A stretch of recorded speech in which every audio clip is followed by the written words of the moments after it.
জাতীয় বিপ্লব ও সংহতি দিবস উপলক্ষে রাজধানীতে র্যালির ঘোষণা দিয়েছে বিএনপি। এই মুহূর্তে নয়াপল্টনে আছেন শাহনওয়াজ বাবলু, তার সাথে একটু কথা বলি।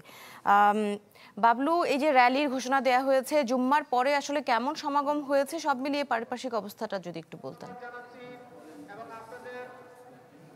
দৃষ্টির সমাগম এখন শুরু হয়েছে। নেতাকর্মী যারা রয়েছেন তারা নয়াপল্টন বিএনপির কেন্দ্রীয় কার্যালয়ের সামনে আসছেন। আজকে আপনি জানেন যে আজকে বিপ্লব ও সংহতি দিবস। যে বিপ্লব ও সংহতি দিবস হয়েছিল 1975 সালের 7 নভেম্বর, যে জিয়াউর রহমানকে বন্দী করার পর দেশে যখন একটি অরাজকতা তৈরি হয়েছিল, তখন জিয়াউর রহমান দেশের গণতন্ত্রের হাল ধরেছিলেন, পুনরুদ্ধার করেছিলেন গণতন্ত্র। সেই দিনটিকে বিএনপি বিপ্লব ও সংহতি দিবস হিসেবে পালন করে আসছে। তো আজকের এই দিনে সকালবেলা বিএনপির শহীদ প্রেসিডেন্ট জিয়াউর রহমানের সমাধিতে বিএনপির মহাসচিব মির্জা ফখরুল ইসলাম আলমগীর তিনি গিয়েছিলেন, তার নেতৃবৃন্দ সেখানে সমাধিতে শুভেচ্ছা জানিয়েছিলেন। আজকে এখন নয়াপল্টন কেন্দ্রীয় কার্যালয়ের সামনে থেকে র্যালি শুরু হবে। দ্বিতীয় দফার যে কর্মসূচি সেটি হবে বিএনপির কেন্দ্রীয় কার্যালয়ের সামনে। এখন যে অস্থায়ী মঞ্চ তৈরি করা হয়েছে, মঞ্চে কিছুক্ষণ পরে বিএনপি মহাসচিব মির্জা ফখরুল ইসলাম আলমগীর তিনি আসবেন।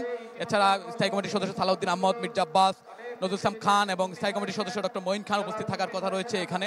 আপনি জানেন বিএনপি প্রতি বছর এই বিপ্লব সংহতি দিবস উপলক্ষে তাদের কর্মসূচি পালন করে আসছে। তারা দাবি করছেন যে বাংলাদেশের যে বহুদলীয় গণতন্ত্রের যে প্রবক্তা জিয়াউর রহমান যে বহুদলীয় গণতন্ত্র এনেছেন, বারবার সেই গণতন্ত্র ভুলুণ্ঠিত হয়েছে। দেশের স্বাধীনতা সার্বভৌমত্বের বারবার ভুলুণ্ঠিত করার চেষ্টা করা হয়েছে।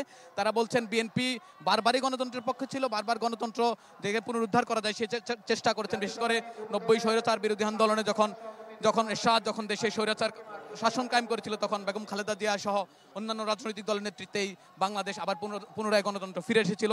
পরে 2008 থেকে 2024-এর 5 আগস্ট পর্যন্ত শেখ হাসিনার যে শাসন আমল ছিল, সেই শাসন আমলে যে স্বৈরাচারের যে দুঃসহ স্বৈরাচারের যে শাসন কায়েম করেছিল, সেই শাসন থেকে দেশের মানুষ মুক্তি পেয়েছে 5 আগস্টের যে বিপ্লব গণ অভ্যুত্থান সেটির মধ্য দিয়ে। তো আজকে বিএনপির নেতাকর্মী যারা রয়েছেন তারা ঢাকা ছাড়াও ঢাকার আশপাশের যে জেলা এবং মহানগরগুলো রয়েছে সেখান থেকে নেতৃবৃন্দ এখানে উপস্থিত থাকবেন।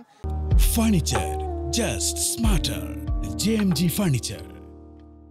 বেলা 5টার দিকে, বলা যায় বেলা 4টার পরে এখান থেকে যে র্যালি সেটি শুরু হবে। র্যালিটি বিএনপির নয়াপল্টন কেন্দ্রীয় কার্যালয়ের সামনে থেকে শুরু হয়ে নাইটিঙ্গেল, শান্তিনগর, মালিবাগ, মৌচাক, মগবাজার, বাংলা মোটর হয়ে কারণ বাজারে সোনারগাঁর যে প্যান প্যাসিফিক হোটেল রয়েছে সেখানে গিয়ে শেষ হবে। তো বিএনপি মহাসচিব মির্জা ফখরুল ইসলাম আলমগীর আজকে সকালে বক্তব্য রেখেছেন। তিনি বলেছেন যে আগামী যে নির্বাচন নিয়ে বারবার ষড়যন্ত্র হচ্ছে।